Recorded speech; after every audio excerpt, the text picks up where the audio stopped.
will help. So, what is the motivation to do it? Well, maybe you are responsible for the architecture of the software system. Of course, before coding the system, you have learned to do at least the following activities: do requirements engineering, you talk about the system's architecture, and you design all software parts. Do you? Not many times. Many students just start to code. That is, from the point of software engineer, a big problem. Okay. An architectural style is a set of characteristics and features that make a building or other structure notable or historically identifiable. That is, a building or any other structure, for example, a software structure. So if we just move to the next, I hope I get the picture. Yes. This is a beautiful picture. It's in, where is it? I can't see in which museum it is.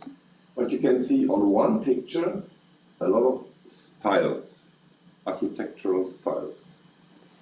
Okay, you don't have it here in Brazil, but we have it in Europe. Which styles can you identify? Well, Egypt, Greece,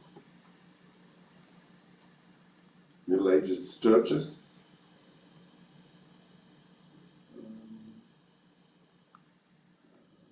Roman style. Sorry, I cannot identify this one. Unknown architect. Okay, from what we can see is that a style can be viewed. You can see with one view. You look at it and you know it's this style. It doesn't help you to construct it, but you can see it if you just look at it. If you go to Germany or to Greece, you have these beautiful columns, and depending which period they are from, then they have a different look. On the left-hand side, you have the Toscano, Doric, Ionic, the Corinthian, and this is a composite of all of these. So if you are known to this, you can take the pictures with you. You walk through Greece, and you look at a column, you can see with one view what style it was. I already showed this picture of Doric, Ionic, and Corinthian, and Roman Corinthian style. And you can see over the years the columns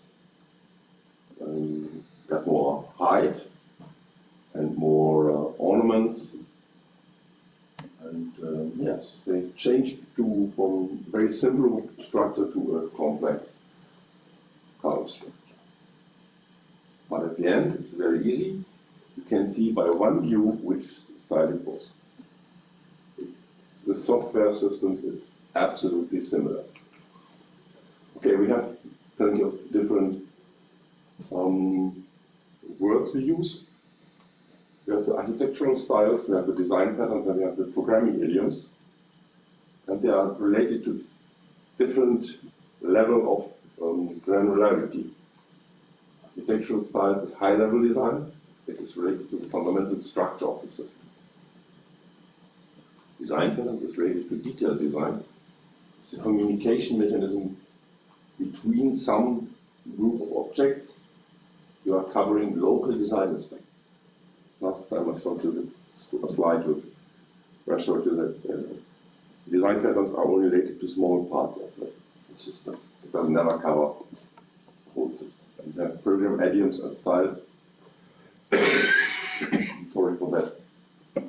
I have a little cough. Talk about efficient implementation, but this is not part of my lecture.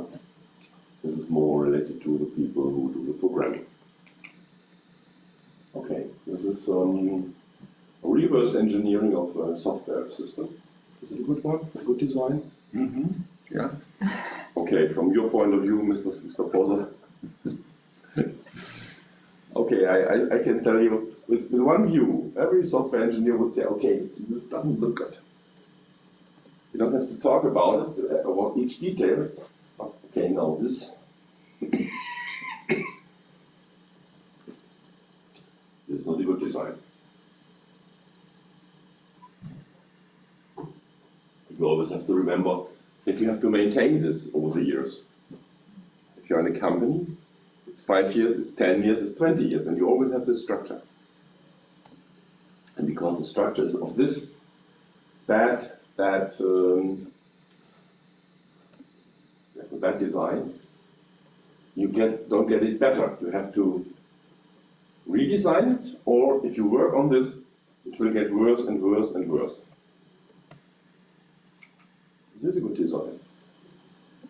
Well, we don't know, but it looks much easier to understand. It's a simple program, and you can see where to start. I have to look here, the router connection, there's a request to the delivery port, there's a second, a notification to the cargo router, then you have a request to something which is called vehicle, then a request to the warehouse, then a request to the graphics connection to cargo router.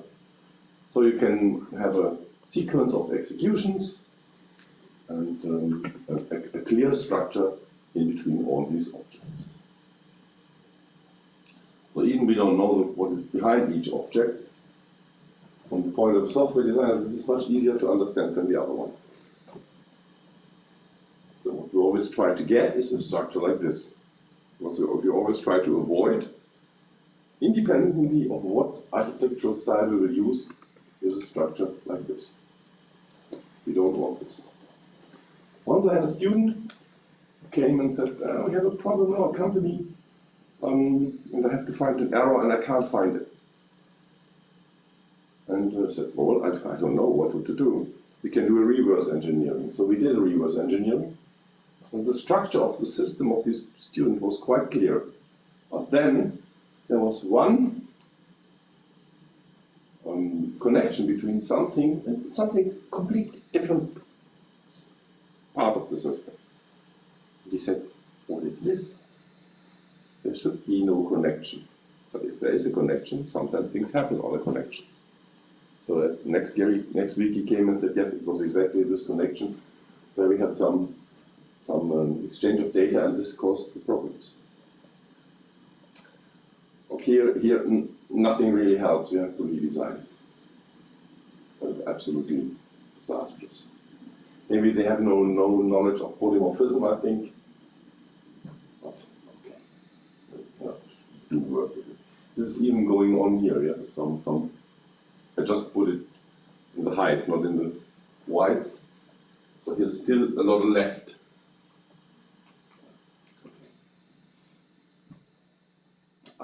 Architectural style and patterns are in many cases, and even I do it, I use similar. An architectural style is a set of principles, coarse-grained pattern that provides an abstract framework for a family of systems. So from the back, we have a family of systems, and we have an abstract framework for developing this, for organizing the systems inside. Style improves partitioning and promotes design reuse by providing solutions to frequently recurring problems. You can think of architectural styles and patterns as sets of principles that shape an application. This is for Microsoft, so they use these two terms similar. As plenty of engineers do, even I, but exactly they're a little bit different. Okay, Garland Shaw. I told you that plenty of women are in software engineering were quite successful. Margaret Hamilton or last time, Barbara Liskov, and here it's Mary Shaw, another very famous American software engineer. It's female. Steve Garland and Mary Shaw wrote a book. And this wrote an architectural style, defines a family of systems, you have the same as here in Microsoft, in terms of a pattern of structural organization. More specifically, an architectural style determines the vocabulary of components and connectors can be used in instances of that style, together with a set of constraints on how they can be combined. This can include topological constraints or architectural descriptions. For example, no cycles. Other constraints, say having to do with execution semantics, might also be part of the style definition. So they define a style, and I will follow the Scarlett-Shaw definition to describe some architectural styles too. Fortunately, there are not so many of them. At the end, we are designing systems today. We have a set of maybe 10, at a maximum 10 different architectural styles with some sub-styles, but at the end there are only 10 of them, not more, which is a big advantage to have not to learn so much. Okay, styles and patterns. I think it's a little bit different. Style is conceptual way on how the system will be created will work. Good.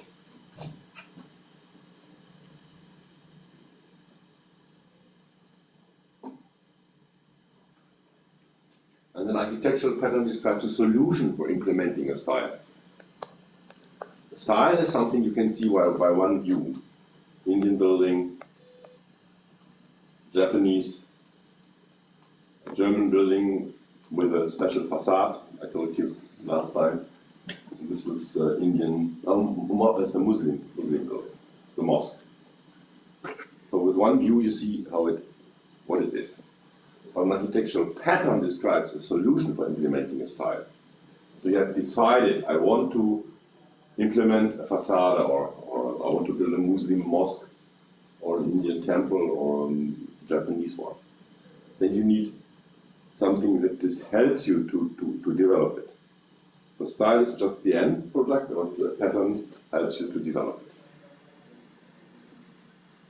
Okay.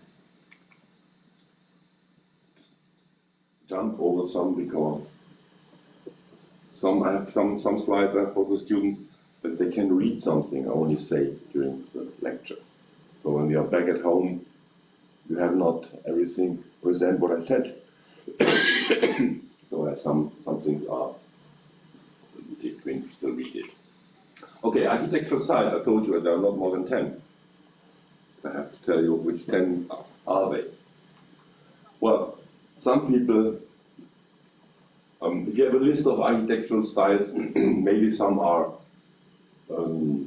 different, but at the end you have some of these will always occur. You have client server, you have component-based architectural styles, you have layering, message buses, 3 or multi-tier systems, you have object-oriented and separated presentation, and service-oriented architectural styles.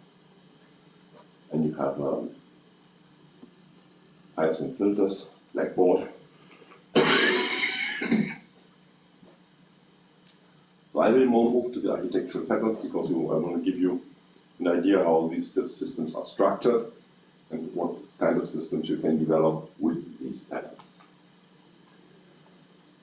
What I will do now is that I have components and connectors.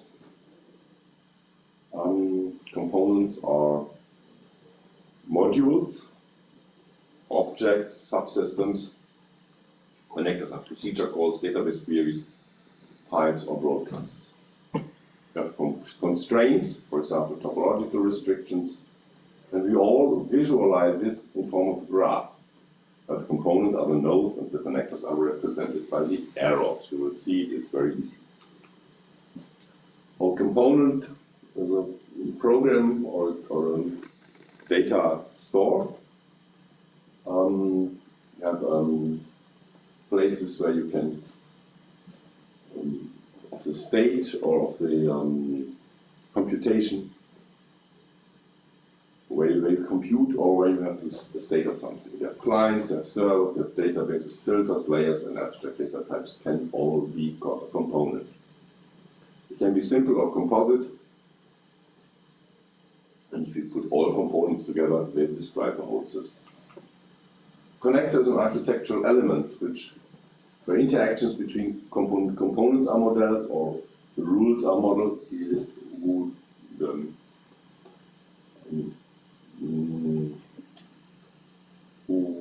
control these interactions.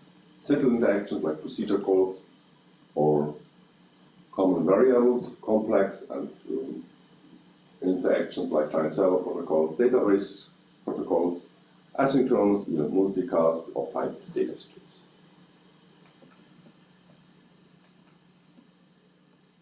Here are three books. On the left-hand side is the Garland Shaw book, in the middle is the Bushman book. On the right-hand side is a Somerville software engineering book, and you see they have described different architectural patterns, Garland like types and filters, object-oriented, event-based layered repositories in form of a database or repository in form of blackboard. The interpreters and process control.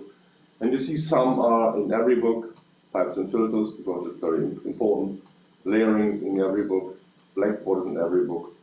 Here you have additionally Bruker, model view controller, presentation abstraction controller, microkernel reflection. Here you have additionally client server. The discussion, which is a pattern, which is a style, is it just is it really a style? You will find a lot of discussions in articles. At the end, it's for the developer, it's easy. You just have to know how the things do work. Like whether it's a style or someone says it's not a style. Don't think about that. These are the main actors in this field of architecture. We start with the most important pattern maybe for you, Caesar, pipes and filter patterns. The software system is completely different to what we usually use in interactive systems. It's nothing for interactive. Nothing for interactive systems. It's a set of components. The components are as independent as possible from each other. These are the components, and they exchange data via pipes. This is called pipes. It's just a data stream. So you have here 6 filters. And we have 1, 2, 3, 4, 5, 1, 2, 3, 4, 5, 6, 7, 8, 9, I think I counted 9 pipes. How do these systems work? Every filter does some kind of computation. And as a result, he's producing an output which is sent to the next filter. Next filter takes the input and is working on this input and is producing some sort of output. So for example, if you have to modify data, maybe from a camera, or then you have a filter, you collect the data, you send it to the next filter, he's changing the data into something else, moving to another filter. Some of these beautiful pictures astronomy is producing.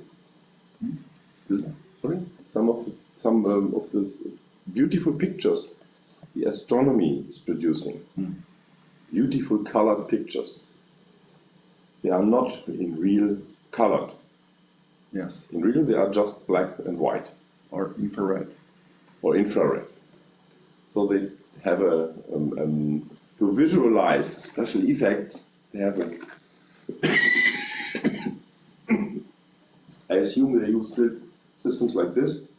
They put the raw data in, and they have these filters, but depending on the input data, they do something with it and send it to the next filter. So if you have large systems who have to work together, you don't know a lot about the input of these systems. They just have to produce streaming of data, whatever it is. This system is quite the best you can do. So because the only thing you have to know is how is the input data structure and what output data is expected by the filter. You said last time you want to have simulation. You have a simulation system which gives input and it gives output to you back. Not? Depends. But it depends, and you have to design it a little bit different. But at the end, this can be a solution to solve the problem. Well, what I already said, a set of inputs for each component, a set of outputs. Component reads the data streams at its input and generates data streams at its output. Transformation of the inputs inside the filters.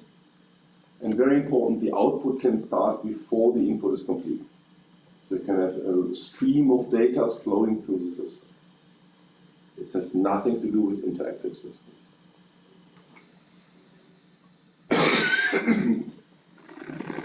The idea is that every filter is independent as possible. They do not share their state. So all the others, each filter doesn't know anything about the other filters. The only relation in between is that they have input and output data.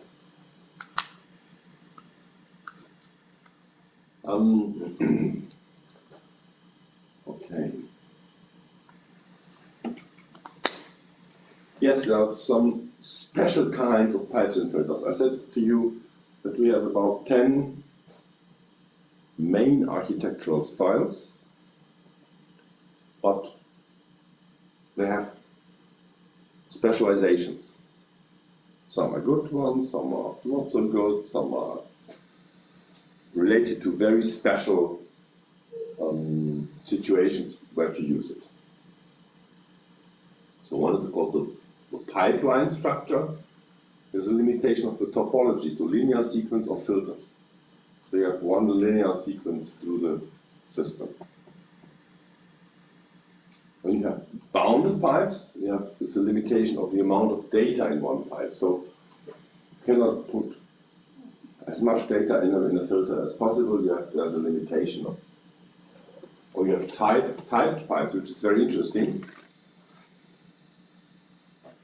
Because if we know, the more we know about the data structure in between the filters, the easier it is to compute with them.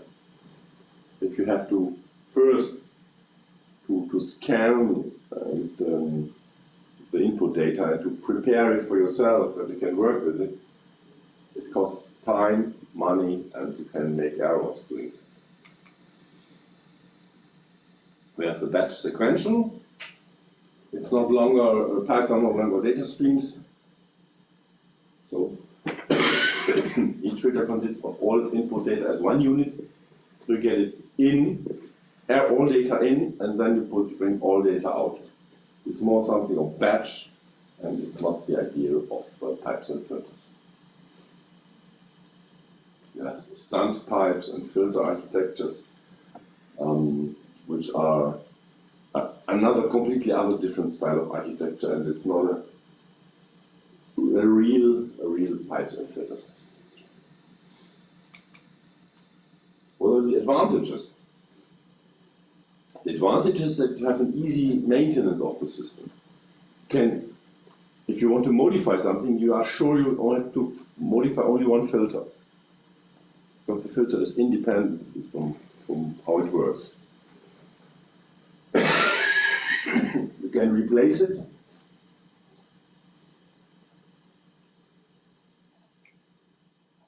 And if you have a good filter, then you can reuse it and in other programs. You have a lot of parallel execution, as we see here, which now we have processors with many CPUs. It's a big advantage. But the analysis of deadlocks and throughputs is very easy. Every filter doesn't know the whole architecture, very important. Every filter is just a filter. The software architect, the only one, sees the behavior of the system where the composition of the single filters.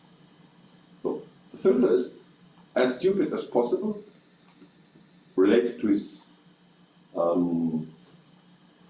with the other filters. Maybe he's intelligent inside, but as a black box, he doesn't know a lot. He doesn't know nothing. He doesn't know, I want to get data, I have to do with the data, and I have to produce the output. The disadvantages, everything has a disadvantage in life.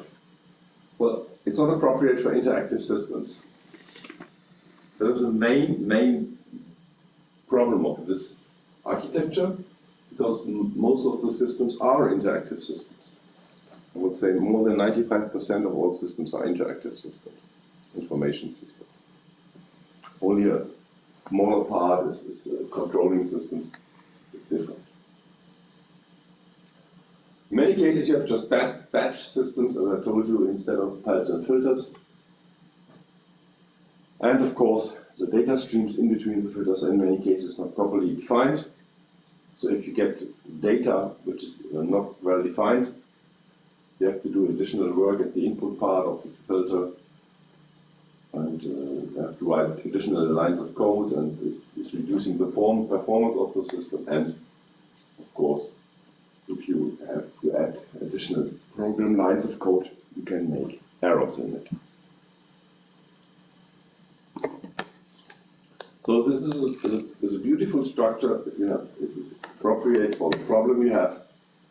The problem is different, doesn't work.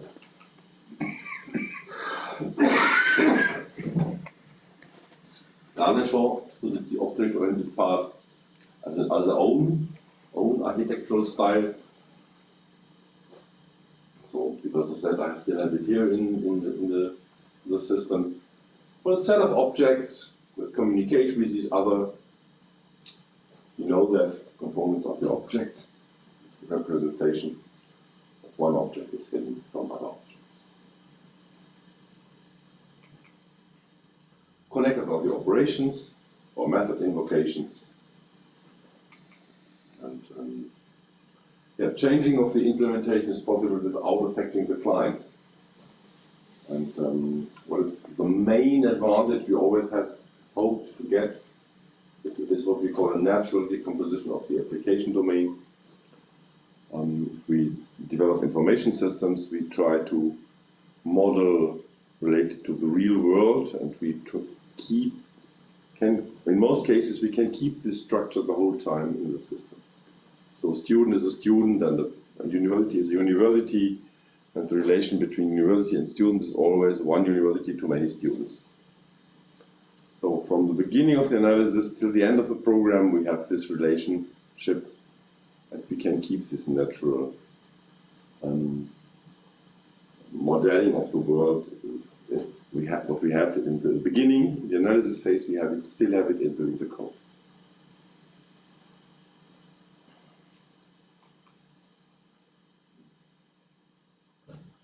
Well, we have some side effects and some where we have to look at.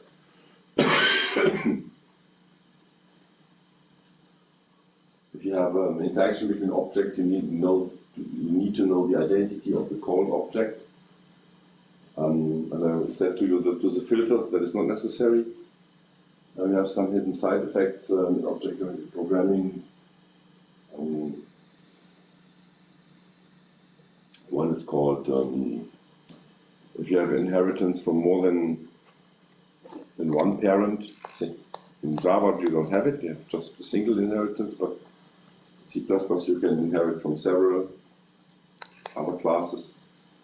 That can cause unwanted hidden side effects.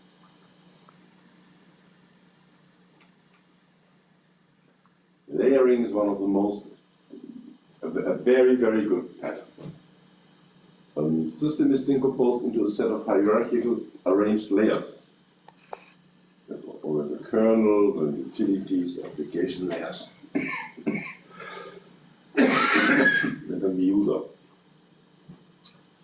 Another part you have the core level, the basic utility, the useful system, and then outside other systems. So what is the point in it? Each layer is a service provider for the layer above it, and the client for the layer below it. We are very successful when we have to design operating systems with it. The most famous operating system is a layered system. You know? What is the most famous operating system nowadays? Windows. Exactly. Unix is a layered system.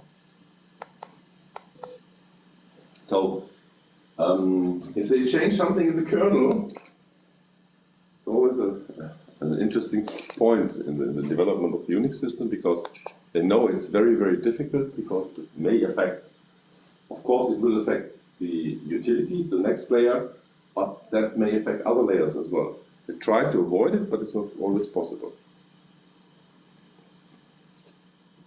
So because it's a large infrastructure, the Unix system, to change the kernel, it's an interesting point. Yes, what is the advantage of it? Well, of course, you hide. For example, the kernel is hidden by many layers in between the users and the server. So, because of this clear structure for the exchange of information in between the layers, and I will tell you later in a structure where it is different, definitely different, and they have rules that you cannot from the application layer go directly to the kernel. You always have to use some utilities. You have a very clear structure. Why not do this in all systems? Yes, it's an interesting point. I already told that. Okay, we have the example I have said. Hope this can now come in.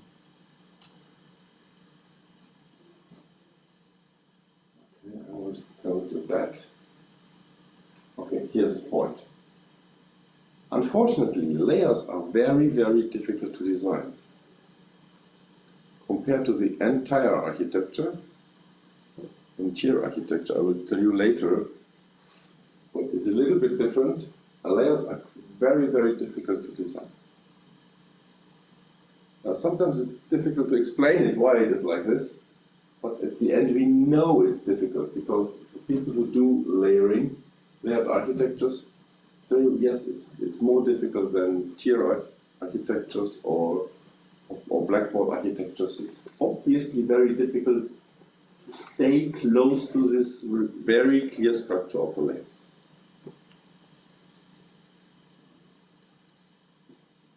So that may be the main reason not that layering is not so much used. It has big advantages in this operating system area, and so it is, at the end I would say, is limited to operating systems area. Event-based, also called implicit invocation, reactive integration, or selective broadcasting. Instead of calling the procedure directly, a procedure announces or broadcasts an event. So here we have an agent who is announcing an event into the broadcast medium, and other agents, we call it here agents, listen for that event. So an agent who is listening, who gets an event, notification, will decide what to do. Do I have to do it?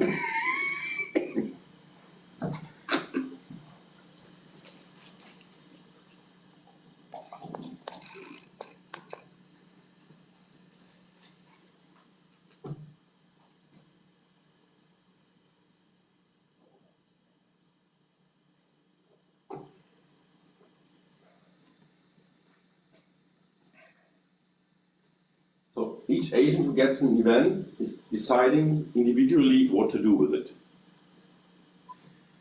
It's like the observer pattern. Each observer is deciding individually what to do with the notification. We have some event-based structures, some GUIs, some database management systems, some IDAs, and the implementation of the observer pattern is an event-based structure. What are the advantages? Well, a simple insertion of user components that listen to events. I told you at the observer pattern that it's very easy to add additional observers and to remove them. It's very, very easy. Okay, simple evolution is given by simple replacement of components due to favorable coupling of the individual components.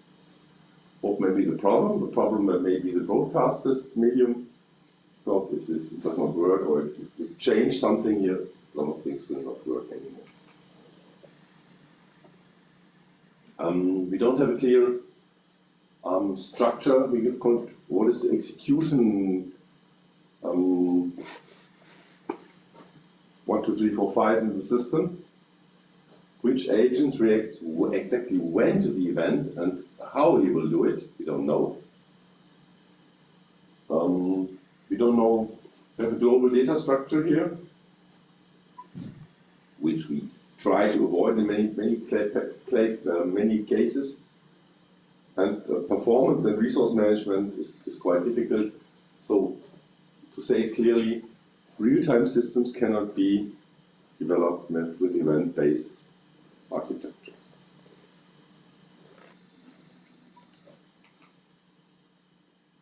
The blackboard is similar. Component is a blackboard, a shared data structure. Components are agents, also knowledge sources, which are independent program packages. Interactions between agents only take place via the blackboard. Agents change the state of the blackboard and thus come closer and closer to solving the task. So if you have problems, you want to optimize something, and you have described as a starting point or in form of data, then you can have a lot of programs around the blackboard structure, and they will interact with the blackboard structure, and maybe in iterative way they will produce a good solution. Maybe not the best one, but a good one. This structure is used many times in artificial intelligence systems.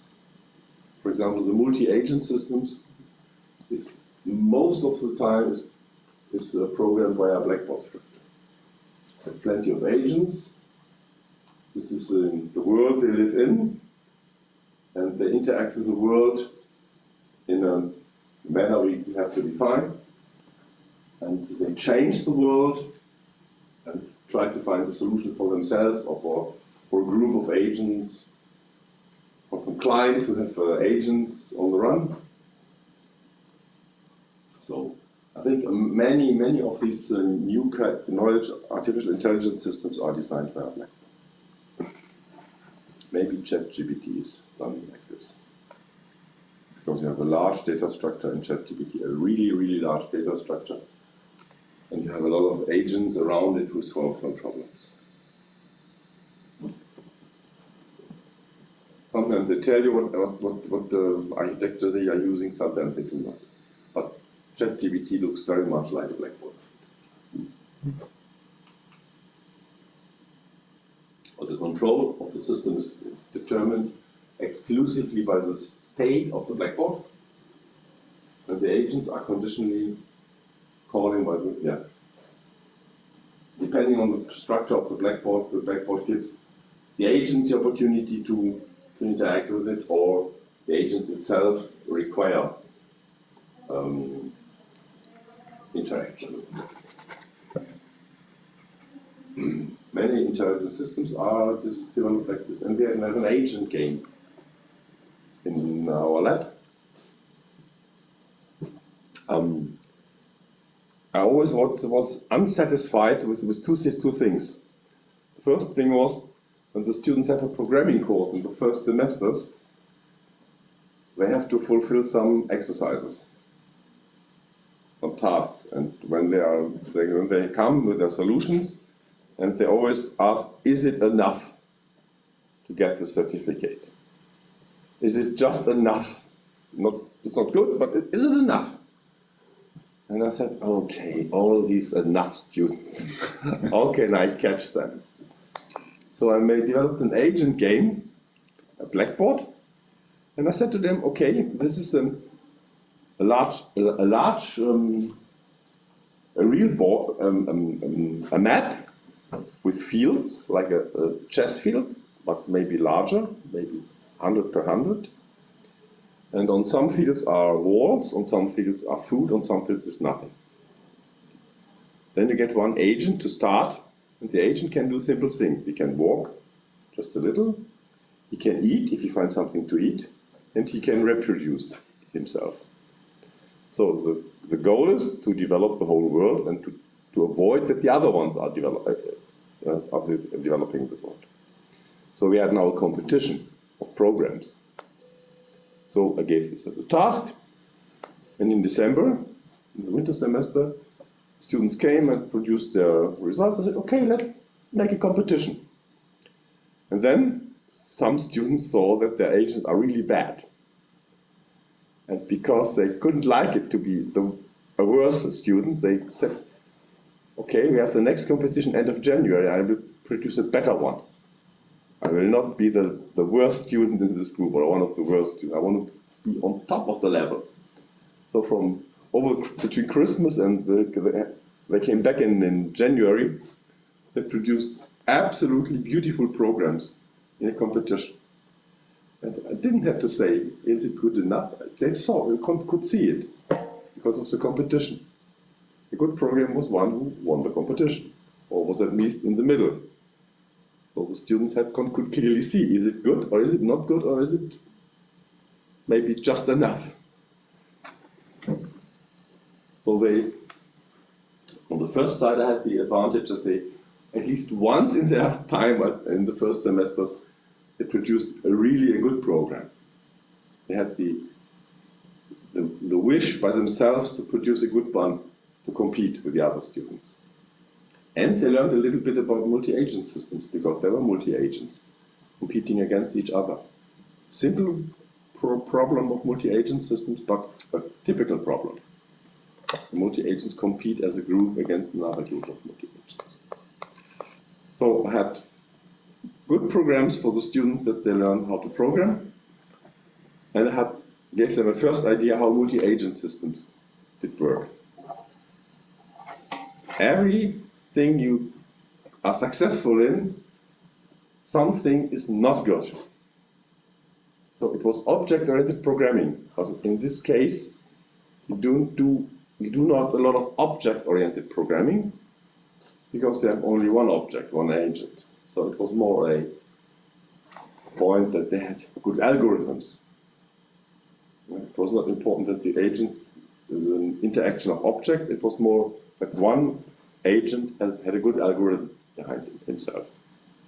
So it was an advantage of algorithmic thinking, not as good as for its object-oriented, working with objects who communicate with each other. Okay, at the end the student had a lot of fun. We made a lot of competitions, and yes, it was funny, always funny. So if you like, I don't know who's doing well, you can use it in the multi-agents class, or you can do it in the programming class. If you like, I can give you it, and you're a good programmer, see that you can write an agent, you can easily see how it works, if you like. Okay, we have a consistent central database. The interactions are encapsulated either in agents or in the blackboard. So agents do not talk to each other, only via the blackboard. In multi-agent systems, of course, we have structures where the agents talk to each other. One group, or they trade to others, or they consult other agents. Anything is possible, but in its simple structure, a multi-agent system is working like this. It's very data-oriented because of the blackboard structure. Sometimes you have performance problems because you do not know which agent will do what at what time. And if you try to find solutions for an optimizing problem, for example, we generated timetables for professors and students. You never can be sure if you have found the optimal solution, but you have a proper solution, a very good one. So we have plenty of good timetables for the students and for the professors. Okay, some literature, some other representations of the patterns are behind this. I will not show you. I will just tell you a little bit about the most very important structure for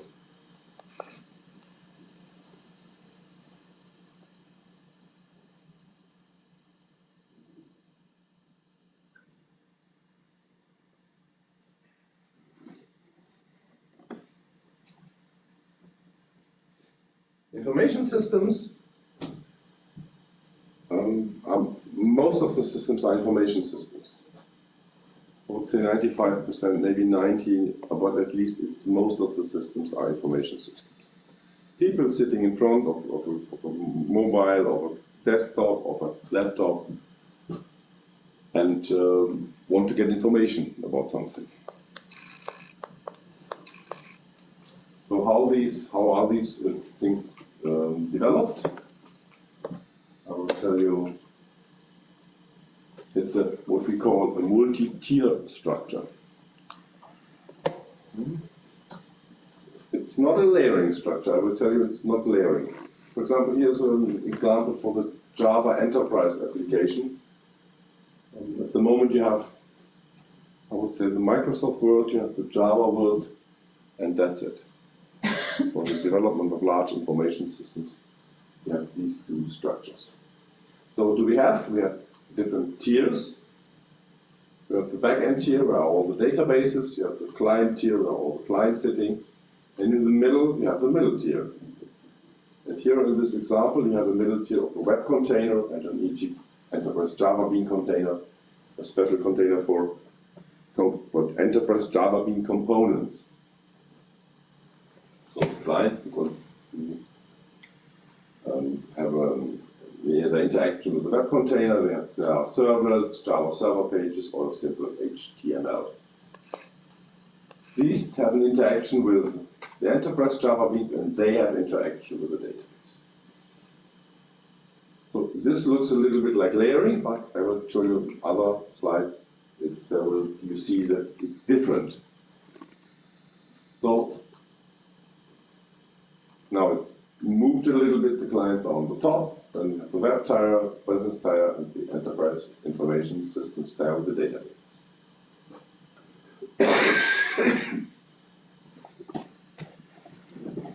So here you have a structure that you have to use every tier or every layer come to the next level. But this structure gives us the opportunity to jump over one tier. It's not necessary to use every tier to come to the next one. Yeah. Well, on one side it's good because you have more flexibility. On the other side it's bad because the structure is having more ways to communicate to each other. So if you look at this, it's always the same, the Java world. You have always these layers, and the communication is different. Here you have a direct communication directly to the databases. You don't use any middleware technology. Here you have a technology where you go to the web tier, and then you have inside the web tier Java Beans components. They interact with the Java persistence entities, also session beans, message-driven beans. There are different types of components used in this infrastructure.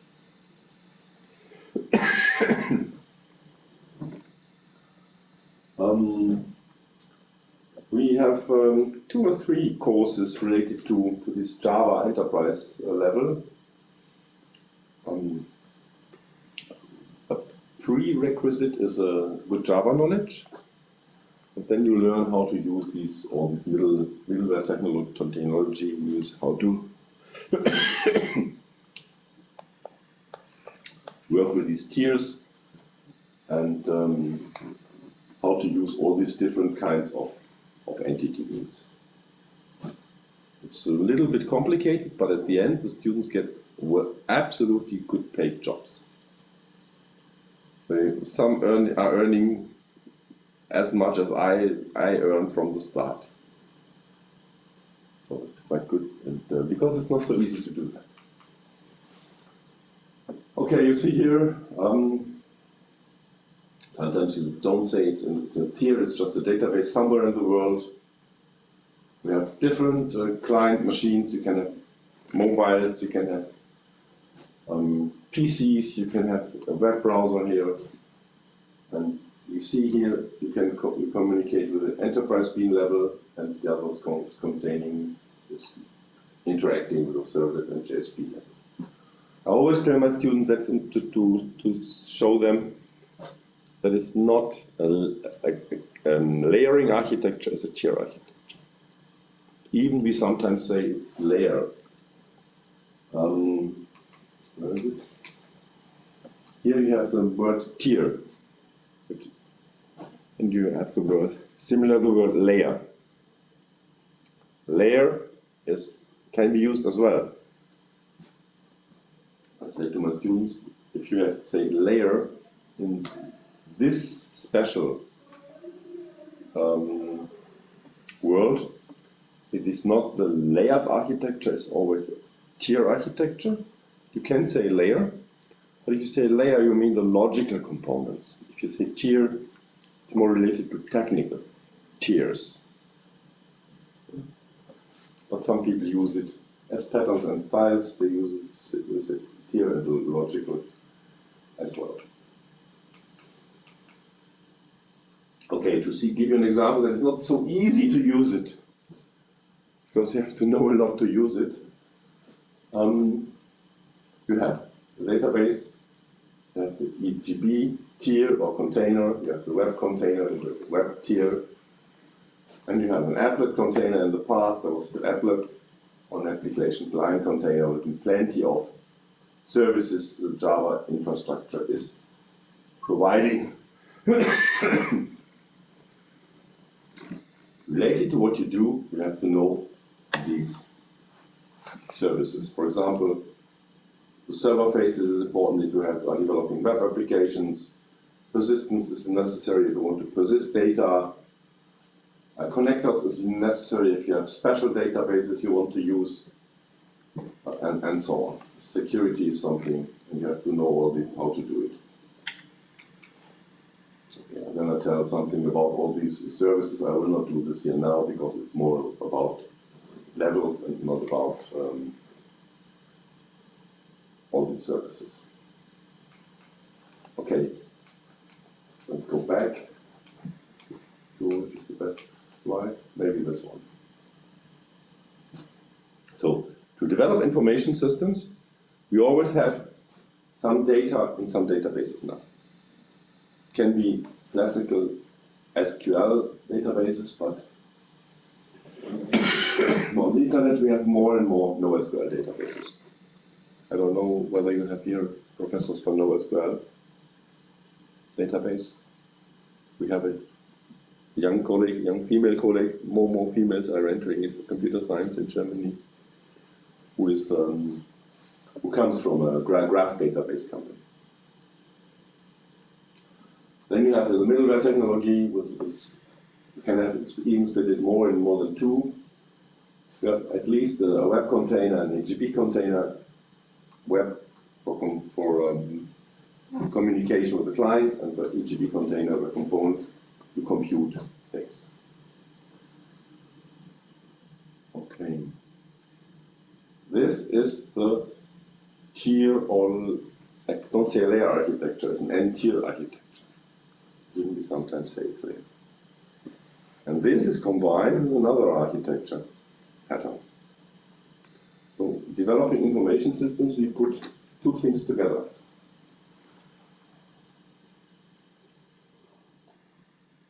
And the other architecture is a model view controller pattern.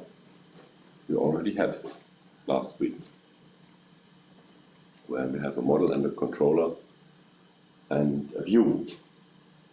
So it's not exactly that this is a model, this is a model, this is the views, and here are mainly the controllers. Okay, absolutely clear. It's a little bit different, but at the end, you can match it like this. So, because you have different ways to work, but you have to combine them. You have for information systems nowadays. You have an architecture consisting of model view controller or one of its variants, and the n-tier architecture. And I can tell you, even the NoSQL databases or any information system I know where there is a good software architect is combining these two patterns into the structure of the information system.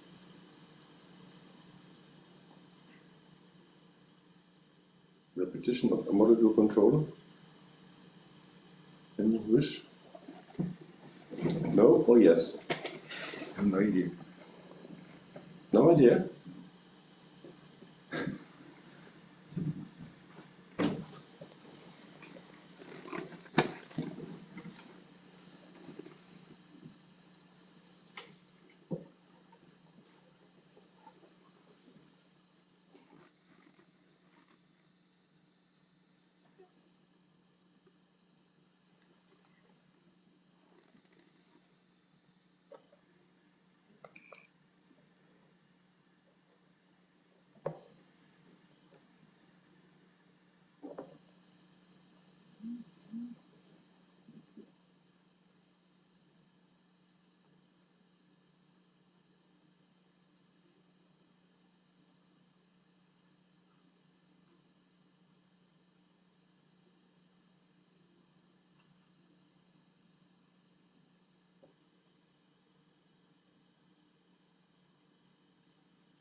Oh, sorry, I have the untranslated version. Where's the translated version?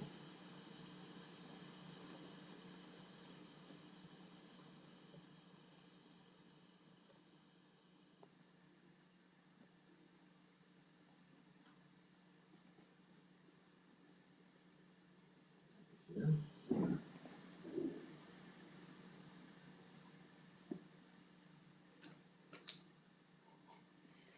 Yes, yeah.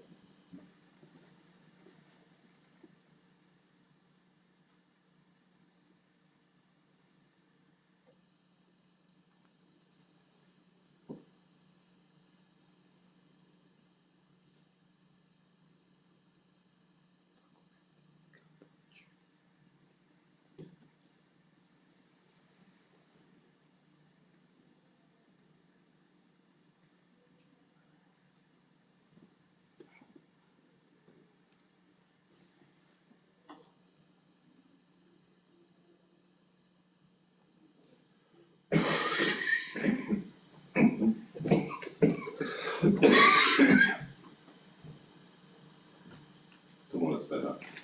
How?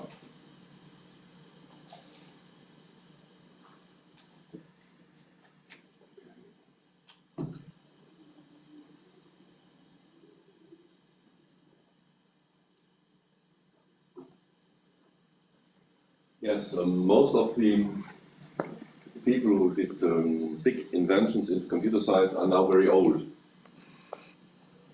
There are still some new inventors, but yes, here's one of the old ones. It was a Norwegian called Trygve Reinskog, and he was creating this model view controller while he was working on Smalltalk. It was in Xerox Palo Alto Research Center, at that time one of the most ambitious research centers in the world. Now what did he want to know? He wanted to do? He wanted a pattern that could be used to structure any program where users interact with a large convoluted data set. So on one hand he had the data, on one hand he had the user he wanted to interact with the data. That was the problem. And quite a long way back. But, I think he made the contribution 1980. 1980 is 43 years ago. But it was so good that still, I say, all information systems are now done using the model view controller pattern or one of its sub-children or grandchildren.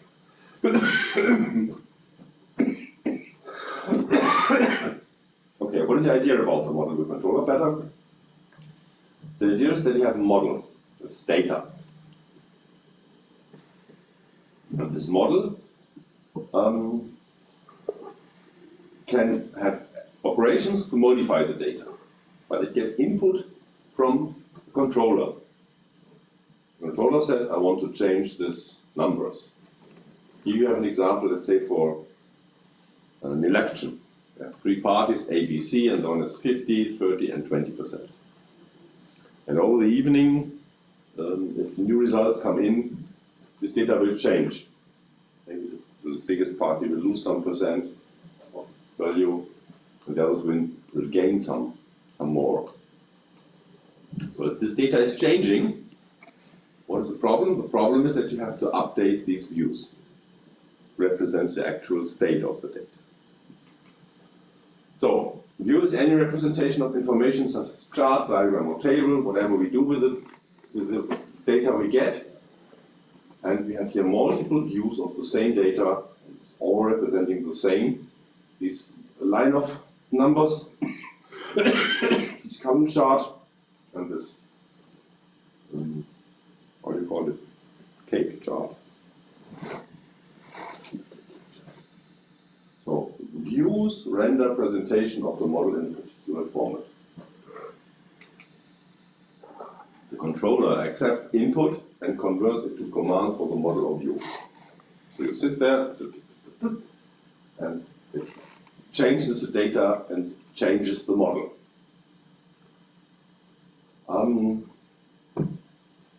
Maybe it validates it, maybe whatever. So the controller is responsible for modifying the model. That was his idea. And the view is just a representation of it.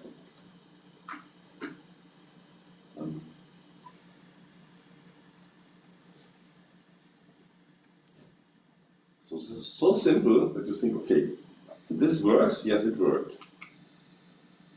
What is a typical MVC structure? The user is using the controller to manipulate the model. Then the model updates all the views, and the views can be seen by the user. That was the idea of this simple structure. So maybe because it is so simple, it was so successful.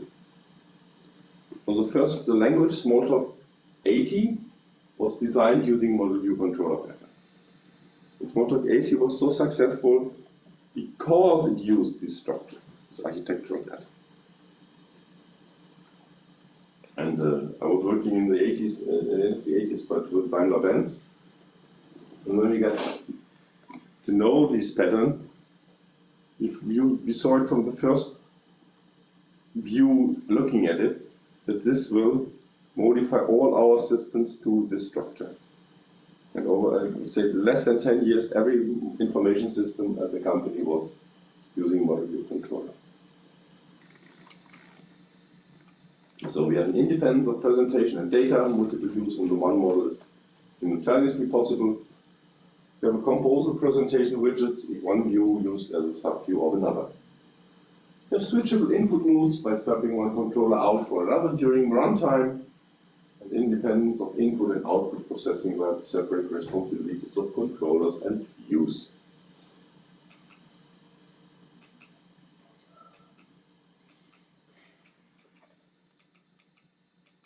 I will tell you just one thing.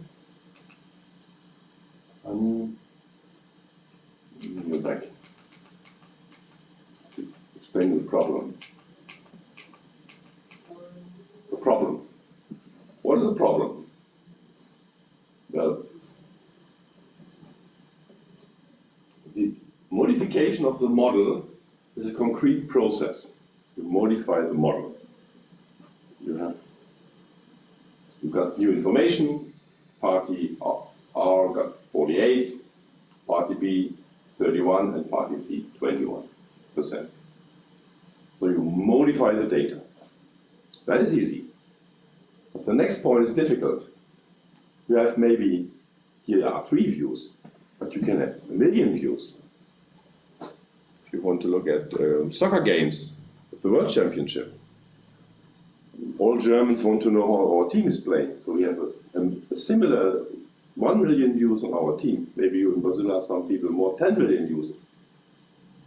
How is the actual state of the game? So how can you make it possible that all these views get the information that the model has changed? That was the problem they had to solve. And they solved this with the observer pattern. No? Just move, because I already told it, just go to the sequence diagram. So we have the model. The model has changed. And now it's executing an operation. It's called, I have to tell every observer that I have changed. And they send every observer a message, I have changed my state. And here are two different ways to do it. One is the subject is sending all information together with this first announcement that he has changed. So in this case, because there are just 3 numbers, we would put the numbers together with a note that we have changed. But if you have a large amount of data who did change, you just tell the observers, I have changed. Do you want to get the information? Do you want to fetch it? So the observers decide, each by themselves, I need the information or I do not need it. So it's a little bit different from architecture, but the result is always the same. All the observers have a state that's appropriate related to the model, state of the model. And now you have to remember, I told you the entire architecture and the model view controller pattern, and they together are used to design information systems today. And if you have the Microsoft, they call it model view model, or if you have other variants of the model view controller pattern, it's always this. It's nothing else. It's always model view controller or one of its variants, and it's a layer architecture or a tier architecture for distributing the data. We have to remember that this model view controller pattern in the 80s, so long ago, was designed for just one computer. They had no network, they had no distributed computing. It was just one central computer, very expensive, and everything had to run on one CPU, very, very slow compared to your mobile today. They would be happy to have a CPU like you have it in your mobile. They haven't had nothing. It's unbelievable what we do now today and 43 years later and what they had at that time. Okay, so I will, even I'm a little bit early, because in English I'm always a little bit early, more early than in German.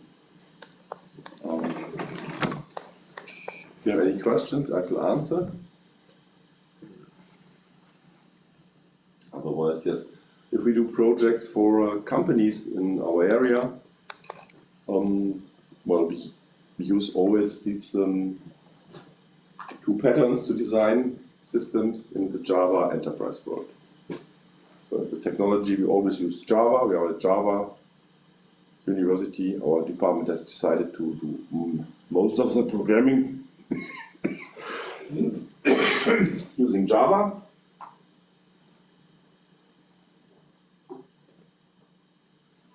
And we add these enterprise features, and so the students develop interesting systems with this structure. The advantage is that you can find application servers, anything, databases, anything is free.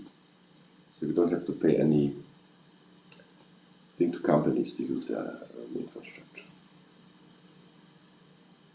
And everything's open because the Java specifications are open compared to Microsoft, which do hide a lot.